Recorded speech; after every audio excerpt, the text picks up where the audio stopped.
to the Library and Learning Center on the occasion of book talk. Param Pujya Sri Hari Prasad Swamiji Maharaj, Param Pujya Prem Sarup Swamiji Maharaj, our president and mentor of the Atmi University, Sri Param Pujya Tyag Vallabh Swamiji Maharaj को प्रणाम करते हुए मैं सभी को welcome करता हूँ, जो भी उपस्थित है, director CRIT doctor Ashish Kothari sir, head of the departments, faculty members, staff members and library team members. Friends, knowledge, it doesn't have any boundaries. Knowledge is infinite. ज्ञान को कोई सीमा में नहीं बांध सकते हम, वो अनंत है, वो हम सब लोग जानते हैं. और ज्ञान किसी होदा या पोजीशन या डेजिग्नेशन से संबंधित नहीं होता. कोई ऊंचे ओहदे पे है, कोई नीचे होते, ज्ञान पे सबको एक समान अधिकार होता है ना. उसी तरह जैसे लाइब्रेरी प्रमोट कर रही है ज्ञान के इस प्रसार को बुक टॉक के माध्यम से, तो आज एक ऐसी व्यक्ति है हमारे साथ जो राजू भाई गढ़वी, जो हमारे एडमिनिस्ट्रेटिव डिपार्टमेंट में काम कर रहे हैं. हम लोग कोई ना कोई लेबल अपने पे लगाते हैं कि भाई हम मास्टर डिग्री है हमारे पास, डॉक्टरेट डिग्री है हमारे पास, लेकिन ज्ञान किसी डिग्री से भी संबंधित नहीं होता. मतलब कोई भी आदमी ज्ञान प्राप्त कर सकता है.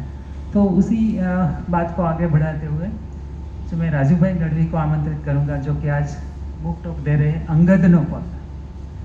એમણે એ પહેલાં પણ આ બુક વિશે બુક ટોક આપેલી જેવા મને સમાચાર મળેલા, પણ મને હજુ સુધી લાભ નહોતો મળ્યો.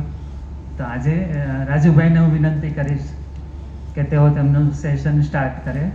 રાજુભાઈ ગઢવી. નમસ્કાર.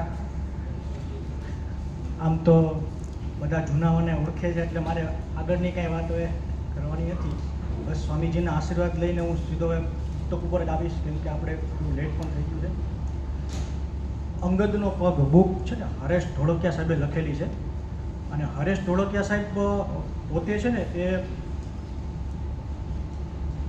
એક શિક્ષક હતા કચ્છ યુનિવર્સિટીમાં, અને એમણે ઘણા બધા પુસ્તકો લખ્યા. એમાંનો જ્યારે અંગદનો પગ પહેલાં એ નામ માટે બુક લખાઈ ગયા પછી સરે નામ માટે વિચારતા હતા અંગદનો પગ જ કેમ, એવું કોઈએ પૂછ્યું. તો એવું કીધું કે બુકની પાછળનો કોઈ એક ક્રક્સ એવો છે કે બે પ્રકારના લોકો હોય છે નોર્મલી જીવનમાં. એક પ્રતિભાશાળી ને એક મહત્વાકાંક્ષી. એટલે મહત્વાકાંક્ષી લોકો હોય છે ને, એ હંમેશા પ્રતિભાશાળી લોકોને હરાવવા, ડગાવવા, બીજું કાંઈ પણ કરીને પોલિટિક્સ કરીને એને દબાવવા માટેની કોશિશ કરીને એને પાછળ રાખવાની ટ્રાય કરતા હોય છે. પણ જે પ્રતિભાશાળી લોકો હોય છે ને, એ અંદરથી અંગદના પગ જેવા મજબૂત હોય છે. એ ક્યારેય ડગતા નથી.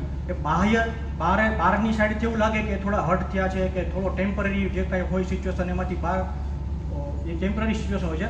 પણ ફાઇનલી જ્યારે અંતમાં તો પાછું એ જ થાય છે કે પેલું જે પ્રતિભાશાળી હોય ને એ જ મહત્વાકાંક્ષીની ઉપર ભારી પડે છે, અને પછી મહત્વાકાંક્ષીને પણ એવું લાગે કે ના, મારાથી કાંઈ ભૂલ થઈ ગઈ.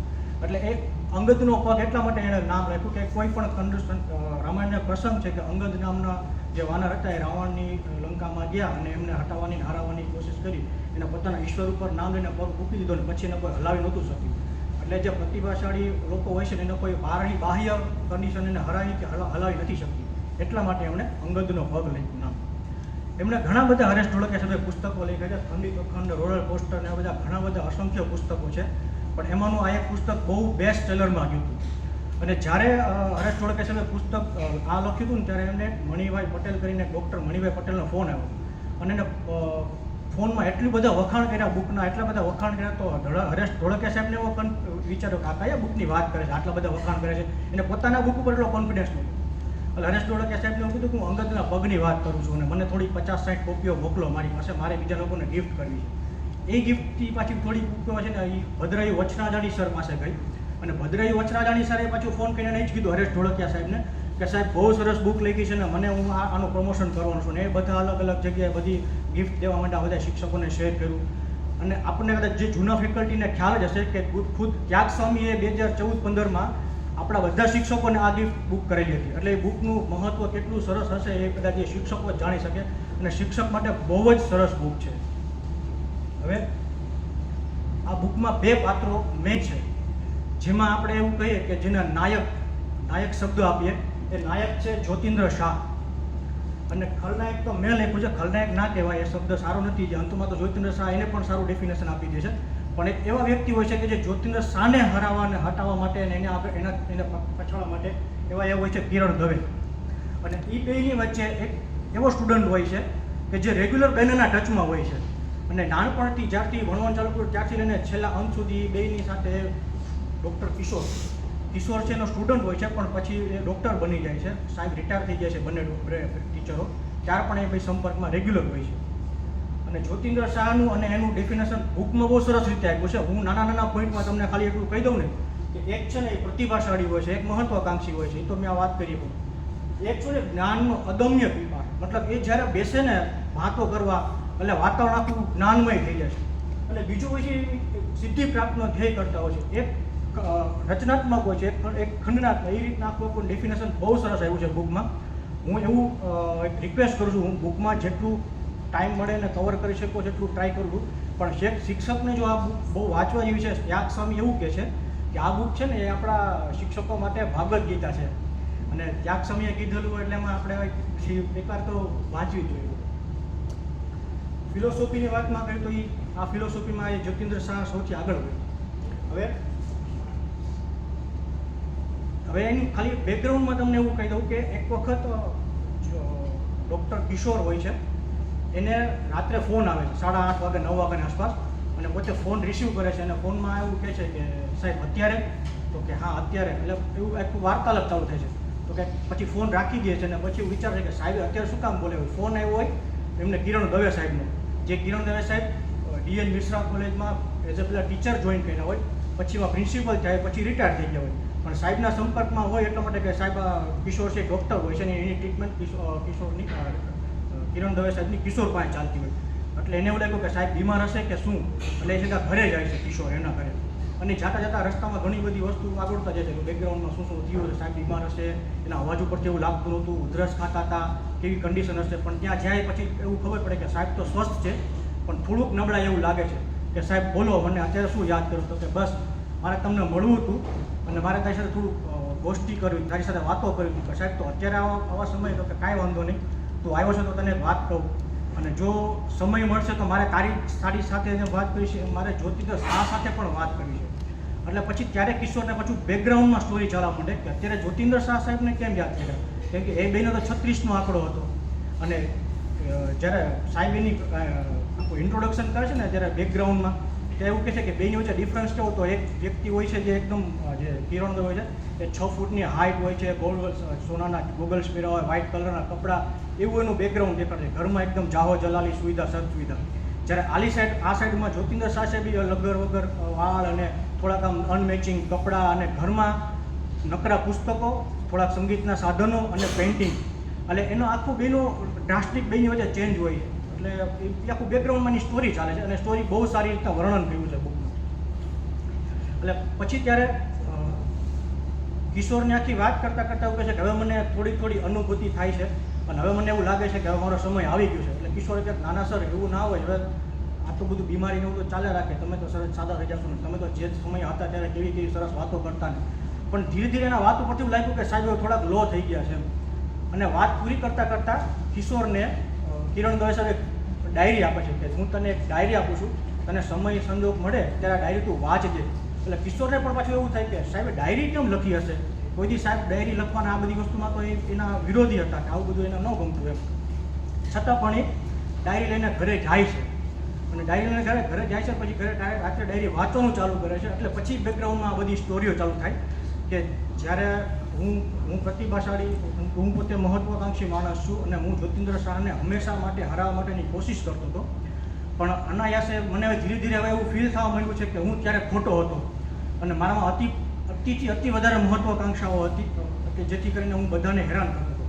અને એ આખું કે હું પહેલાં આટલો બધો મહત્વાકાંક્ષી નહોતો, પણ મને નાનપણમાં આવું કેમ થયો એની એક સરસ સ્ટોરી છે કે એ કિરણ દવેને એના નાના હતા ત્યારે એના ફાધર બહુ ટોર્ચરિંગ હતા કે મારો દીકરો આવો નમાલો ન હોય ને, મારો દીકરો આવો એવરેજ ન હોય ને, મારો દીકરો આવો ન હોય ને. એટલે અંદર કેવું થયું કે મારા ફાધરને મારે કંઈક કરી બતાવવું છે, મારા ફેમિલીને મારે કંઈક કરી બતાવવું છે. એટલે એ જ્યાં એ લો લાગે ને કે એટલે કે પોઈન્ટ માર્ક્સ ઓછા મળતા હોય તો તે બીજું કંઈક એવી એક્ટિવિટી કરે જેમાં એનું વધારે પરફોર્મન્સ દેખાય.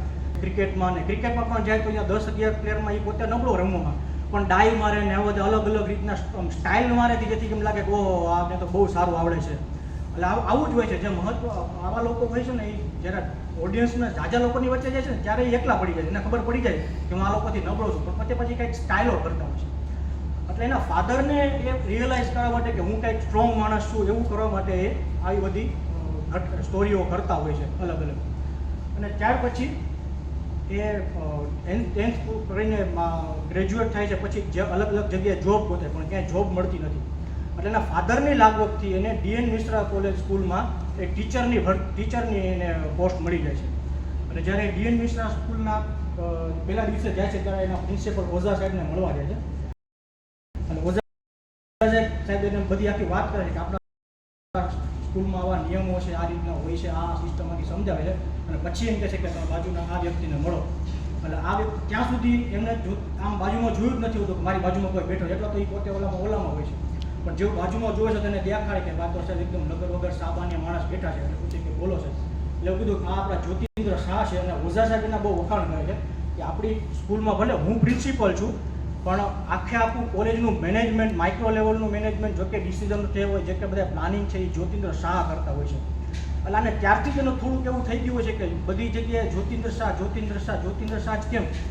તો એ જ્યારે એની સાથે ઇન્ટ્રોડક્શન કરે છે, બધું કહે છે. જ્યોતિન્દ્ર શાહ નથી 6-7 વર્ષ મોટા હોય છે. એટલે જ્યોતિન્દ્ર શાહ કે હું તને કિરણ કહું તો ચાલે ને? તો કે આ કાંઈ વાંધો નહીં ચાલે, હું મારાથી સિનિયર છું. પણ પછી જ્યારે આગળ પ્રસંગો આવતા જાય સ્કૂલમાં તો ત્યારે ખબર પડે કે જ્યોતિન્દ્ર શાહ સાહેબ છે ને આખું કોલેજને મેનેજ જ કરે. આખો ઓરો જ્યોતિન્દ્ર શાહનો છે. કોઈ પણ મિટિંગ હોય તો જ્યોતિન્દ્ર શાહ જ આખું બધું વાતચીત કરતા હોય છે. કોઈ પણ પ્લાનિંગ હોય તો જ્યોતિન્દ્ર. ઓઝા સાહેબ તો ખાલી પ્રિન્સિપલની પોસ્ટ સંભાળતા હોય છે. પણ જ્યાં હોય ત્યાં જ્યોતિન્દ્ર શાહ, જ્યાં હોય ત્યાં જ્યોતિન્દ્ર શાહ.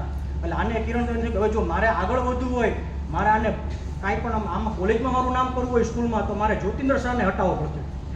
એટલે પછી એક વખત પ્રવાસનું નક્કી થતું હોય છે. તો નોર્મલી કેવું હોય કે પ્રવાસમાં નજીકના સ્થળોમાં થતું હોય. તો એ મિટિંગમાં એવું કહે છે જ્યોતિન્દ્ર શાહને કે સાહેબ આપણે નજીકના શું કામ પ્રવાસ કરવો? આપણે પ્રવાસ દૂરના કેમ ન કરીએ, દિલ્હી કે જયપુરના એવી રીતના? એટલે જ્યોતિન્દ્ર શાહ એવું બોલે છે કે ભાઈ દૂરના પ્રવાસમાં આપણે કહીએ ત્યારે સ્ટુડન્ટને ન પોસાય. અમુક છોકરાઓ ગરીબ માણસો ન હોય, એ લોકોને જાજી ફીસ ન પોસાય. એટલે આપણે ઓછી ફીસમાં નજીકના સ્થળો કરીએ. એટલે કિરણ દવે એની આમાં આ સામો ભાઈ આપણે એવું કરીએ કે જેને બહાર દૂર જવું હોય એવા છોકરાઓને પણ આપણે સિલેક્ટ કરીને એ લોકોને અલગ ટ્રીપ કરીએ અને આની અલગ ટ્રીપ કરીએ.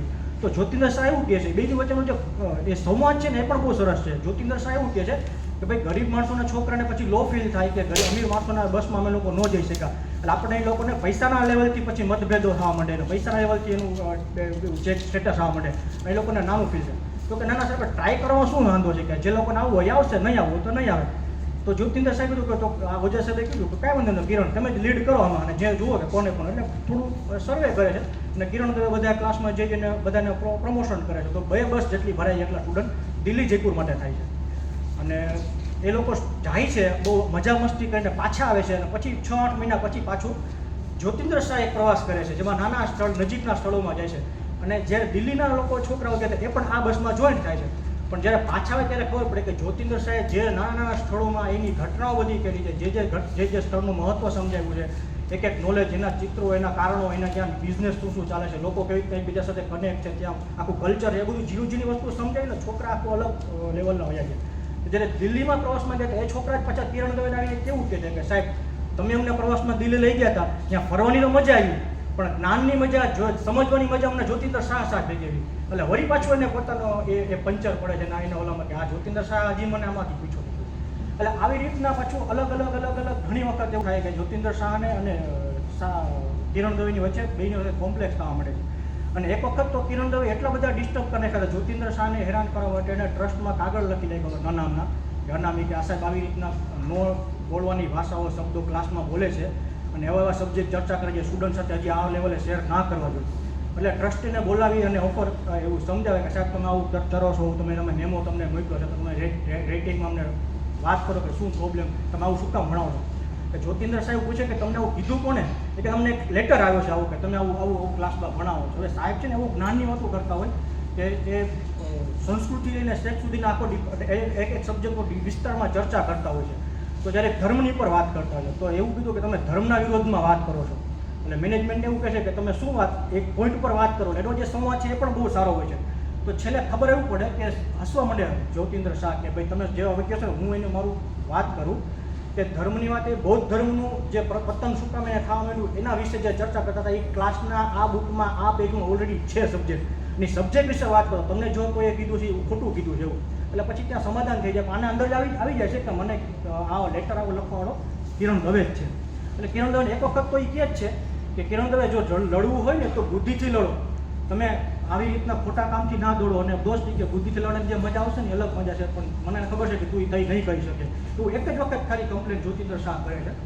પછી આવી રીતના ધીરે ધીરે કિરણ દવેને એવું થાય કે મારે આગળ વધુ તો શું કરવું, એટલે યુનિયન એસોસિએશન જે ટીચર્સનું ને ક્લાસિક જે બારે ટ્યુશન ક્લાસીસ કરતા એ લોકોના એસોસિએશનમાં જોડાય છે અને ચૂંટણી કરે છે, અને ચૂંટણીમાંથી પાછો એ આવે છે અને એ સ્કૂલમાં પછી એનું ધીરે ધીરે વર્ચસ્વ વધવા માંડે છે. અને એ બાજુમાં આ બાજુ જ્યારે ઓઝા સાહેબ રિટાયર થવાના હોય છે ત્યારે જે એની સાઈડના જે ફેકલ્ટી હોય છે, જે ટીચર્સ હોય છે, બધા એને સપોર્ટ કરતા હોય છે. અને જ્યોતિન્દ્ર શાહ ધીરે ધીરે એકલા પડી જાય છે.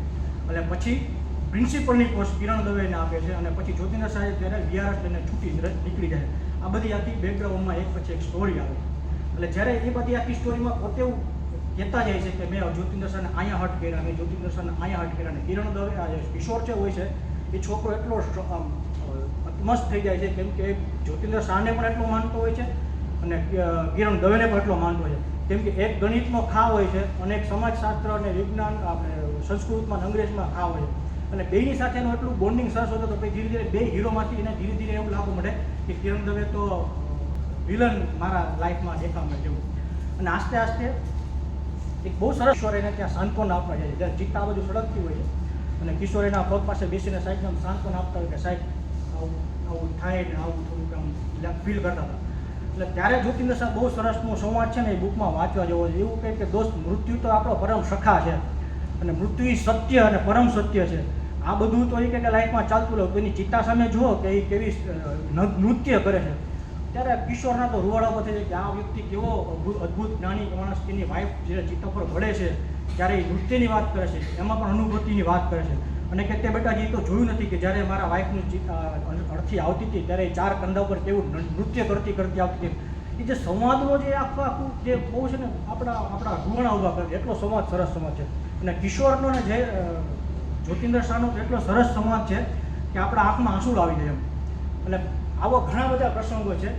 અને નવલકથામાં આ જ રીતના જેમ જેમ આપણે આગળ વધતા જઈએ એમ ખબર પડે કે કેવી રીતના એ પીટી ટીચરના સાથે એ કિરણ દવે સાહેબ જોઈન્ટ થઈને બધા સ્ટુડન્ટોને ભડકાવે છે જ્યોતિન્દ્ર શાહના વિરુદ્ધમાં. એ પણ બહુ સરસ પ્રસંગ છે, એવો અદ્ભુત પ્રસંગ છે. છેલ્લે પુસ્તક પૂરું થતાં જ્યારે છેલ્લું પેજ આવે છે ત્યારે બહુ એક ઘટના બને છે. અને એ ઘટના એ બને છે કે કિરણ દવે છેલ્લા પેજમાં એવું લખે છે કે તું આ બુક જ્યારે પુસ્તક પૂરી કરતો હોઈશ ને ત્યારે મારે એવી ઈચ્છા હતી કે હું જ્યોતિન્દ્ર શાહને મળું અને જ્યોતિન્દ્ર શાહને મળું ને મારી અનુભૂતિની આખી વ્યાખ્યા હું વાત કરું કે ભાઈ મેં તમારી સાથે જે કર્યું તેના માટે હું એની માફી માગું છું. પણ હવે એ શક્ય નથી કેમ કે હવે એવો સમય આવી ગયો છે કે મારા હવે છેલ્લા દિવસો છે. અને છેલ્લા દિવસોમાં હવે પણ જ્યારે તું આ પુસ્તક પૂરી કરતો હોઈશ ત્યારે આ પુસ્તકના છેલ્લા પેજમાં એવું લખી નાખે છે કે હવે હું સુસાઇડ કરું છું અને હું આ ઘેનની ગોળીઓ લઈને હું મારું સુસાઇડ કરી લઉં છું. તમે જ્યોતિન્દ્ર શાહ સાહેબને જઈને મારા વતી માફી માંગી લેજે, એવું એક કિશોરને કહે છે. અને કિશોર અચાનક ઝપકાઈ જાય કે ઓહો સર તો સુસાઇડનો પ્લાન.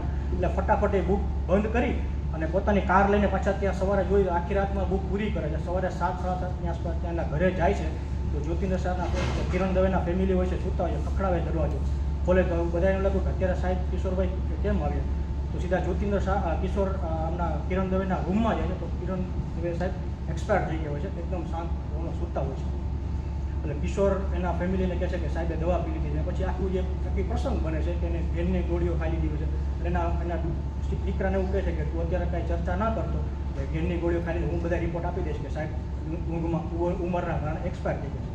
આ એક પ્રસંગ અહીંયા પતી જાય. પછી બપોર પછી એટલે મતલબ સાંજે જ્યારે એ કિરણ દવેની અંતિમ યાત્રા હોય છે અને શમશાનમાં જ્યારે જ્યોતિન્દ્ર દવે અને કિશોરનો બેનો જે વાર્તાલાપ છે એ પણ અદ્ભુત વાર્તાલાપ છે. એમાં જ્યોતિન્દ્ર શાહની પાસે કિશોર જઈને બેસે છે અને કિશોર એવું જ્યોતિન્દ્ર શાહ કિશોરને પૂછે છે કે બેટા તું તો એની ટ્રીટમેન્ટ કરતો હતો ને? તો કે હા. તો શું થયું જ્યોતિન્દ્રને? કે એટેક આવી ગયો? તો કે સર ના. કે તો શું થયું? એમને બીજો કાંઈ કોઈ બીમારી હતી? તો કે સર ના. તો કે તો એને જરૂર સુસાઇડ કર્યું હશે. એ જે આખો પ્રસંગ જે આખો જ્યોતિન્દ્ર શાહ જે વાત કરે છે ને એ બહુ જ અલગ લેવલની વાત કરે છે. તો તરત કિશોરને ઝબકારો થઈ કે સાહેબ તમને કેમ ખબર પડી? તો કે તો એ સાચું કે સુસાઇડ જ કર્યું છે. હવે મારે એ વાલી એ જાણવું છે કે અનુભૂતિ એને કોની પાસે કરી હશે? એ વાત જે એનું પોતાનું જે અંદરની ભળાશ હતી, જે એનું દુઃખ હતું, એને કોની પાસે કર્યું હશે? નક્કી એને કાંઈ ભૂખ જેવું તું એની પાસે ગયો હતો? તો કે હા. ગઈકાલે રાત્રે તું એની પાસે હતો? તો કે હા. તો તને કાંઈ બુક કે ડાયરી કાંઈ એવું આપ્યું છે? તો પાછો કિશોર કે સાહેબ તમને કેમ ખબર પડી? કે તો સાચું કે એને આપ્યું જ છે એ કે. અને એમાં મારા વિશે કાંઈ વાત કરી છે? તો કે હા. એટલે આને કિશોરને કે આ કેટલો જ્ઞાની માણસ છે કે જે થઈ ગઈ છે ઘટના, એ ઘટના વિશે પણ આખી ચર્ચાની એને ખ્યાલ છે. પછી એવું કીધું કે તો હવે હું એમ તને પૂછું છું કે તું શું કિરણને વિલન સમજે છે? તો કે સર હવે મને થોડું લાગે છે કે જ્યોતિન્દ્ર શાહ અને કિરણ દવેમાં મને જે બે મારા હીરો હતા, સુપર હીરો, એમાંથી કિરણ દવે મને થોડો વિલન લાગે છે. તો કે ના બેટા, એ પણ એના લેવલે એની એવી કેપેસિટી નહોતી કે મને હરાવી શકે કે હલાવી શકે. અને હંમેશા એક વસ્તુ સિમ્પલ વસ્તુ છે, સત્યને કોઈ અસત્ય હરાવી ના શકે, એને ડગાવી ના શકે, એને તોડી પાડી ના શકે, એને થોડી વાર માટે એને ડિસ્ટર્બ કરી શકે. એટલે એ સામાન્ય લોકોનું કામ છે. અને સામાન્ય લોકો અત્યારે આ સંસારમાં 80% લોકો સામાન્ય છે, 20% લોકો પ્રતિભાશાળી છે.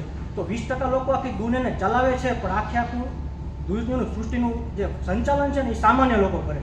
અને સામાન્ય લોકો ક્યારેય પણ એવું સહન ના કરી શકે કે મહત્વાકાંક્ષી લોકો છે એ સમાન સંસારને ચલાવે. એટલે એને હંમેશા એ ડિસ્ટર્બ કરતા જ હોય છે. એટલે એ એની જગ્યાએ ઠીક છે, હું મારી જગ્યાએ ઠીક છું. તારે એને વિલન સમજવાની કોશિશ ના કરતો. અને પાછી આખી એવું કીધું કે તું ડાયરી સામાન્ય નથી એના ફેમિલીને ના આપતો હતું. અને આખી વાર્તા પૂરી થાય છે. અને બહુ જ સરસ પ્રસંગ છે. મેં શોર્ટમાં એટલા માટે કરી નાખી છે કે હવે સમયનો એવો સમય આવી ગયો છે કે બધાને થોડું જવાનો પણ ટાઈમ છે. અંદર ઘણા બધા પ્રસંગો ચાલે છે. હું એવી એક રિક્વેસ્ટ કરીશ પર્સનલી કે તમે આ બુક વાંચજો. જો શિક્ષકને એકવાર આ બુક વાંચવા જેવી છે. એની અંદર જે બે શિક્ષકોના પ્રસંગો જે આવ્યા છે, જે કોમ્યુનિકેશન આખું આપ્યું છે, અને શિક્ષક જ્યારે બુક વાંચવાનું ચાલુ કરશે ને ત્યારે એને ખબર પડશે કે પોતે જ્યોતિન્દ્રમાં આવે છે કે કિરણ દવેમાં આવે છે. એટલે એક બહુ સરસ વાત છે. છેલ્લે મેં સારું એટલું જ લખ્યું છે કે સત્ય ગમે તેટલું સત્યને ગમે તેટલું પરેશાન કરે, પણ સત્ય ક્યારેય હરાવી શકતું નથી. આ વાત અહીંયા પૂરી થઈ. પછી મારે બુક ટોક જ્યારે આપવાનો હતો ત્યારે મેં એવી કોશિશ કરી હતી કે હું હરેશ ઢોળકિયા સાહેબનો ડાયરેક્ટ સંપર્ક કરું. અને હરેશ ઢોળકિયા સાહેબ મારા માટે કાંઈ વિડીયો ક્લિપ કાંઈ આવી ગયું, પણ એને ખબર પડી કે સાહેબ 80 વર્ષના છે, એજેડ થઈ ગયા છે. પણ આચાર્ય સર એવો અપ્રોચ મારા વતી કર્યો અને ડાયરેક્ટ ઢોળકિયા સાહેબનો સંપર્ક કરાવી. અને સાહેબ હરેશ ઢોળકિયા સાહેબનો મને ફોન આવ્યો. સાહેબ એટલા ખુશ થયા કે કીધું તમે આત્મા બહુ સારું કામ કરો છો. હરેશ ઢોળકિયા સાહેબે આત્મીય માટે કહેવાય, મારા માટેની પોતે એક વોટ નોટ લખી છે કે તમે જે સરસ કામ કરો છો અને તમે લોકો તમને હું આભાર અભિનંદન.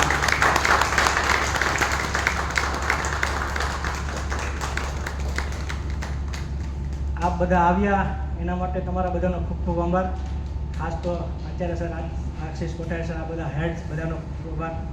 લાઇબ્રેરીની આખી ટીમનો મને ખૂબ ખૂબ આભાર, કેમ કે બુક ટોક શરૂઆત કરાવવા માટે એમનો અનુશ્રી મેડમનો પણ ખૂબ ખૂબ આભાર. એને મને પીપીટી બનાવવામાં મદદ કરી હતી. અને ખાસ એવા 3 વ્યક્તિઓ જેનું હું ક્યારે પણ ઋણ ના ભૂલી શકું, એવા લોકો જેણે મને હસતા, બોલતા અને વાંચતા શીખવાડ્યું એવા 3. એમાં કોઇન્સિડન્સ એવો કહેવાય કે 3 નામ S ને T ઇનિશિયેટિવ છે. એક છે સાધુ ત્યાગ વલ્લભ સ્વામી, જેણે મને મતલબ પિતાની જેમ મોટો કર્યો. બીજા છે ને સોમદેવ ત્યાગી, જેમણે પણ મને બોધતો કર્યો છે. અને એક છે શીતલ ટાંક મેડમ, જેણે મને વાંચતો કર્યો. આ 3 લોકોનો હું હંમેશા આભારી રહીશ. અત્યારે મારા લાઈફના 2 જ્યોતિન્દ્રો અહીંયા આવે છે. મને જેને 8, 9, 10 ભણાવ્યો છે, એ મારા 2 ટીચર્સ પણ અહીંયા છે. એમનો પણ હું ખૂબ ખૂબ આભાર માનું છું. અને બધાનો ખૂબ ખૂબ આભાર, હું બધા આવ્યા એના માટે. અને બુક ટોકમાં કદાચ મારાથી થોડી ખામી રહી ગઈ છે કે હું તો કોશિશ કરું છું, હું ક્યારેય ઓલી નથી કરતો, પણ વાંચવા માટે હું હંમેશા એક પ્રેરણા મળે એવી મારી હંમેશા કોશિશ હોય છે. બુક ટોક એટલે એવું નથી હોતું કે બુક શું કહે છે, હું બુકમાં શું છે એવું વાંચવું જરૂર નથી. બુકમાં વાંચો, ઓટોમેટિક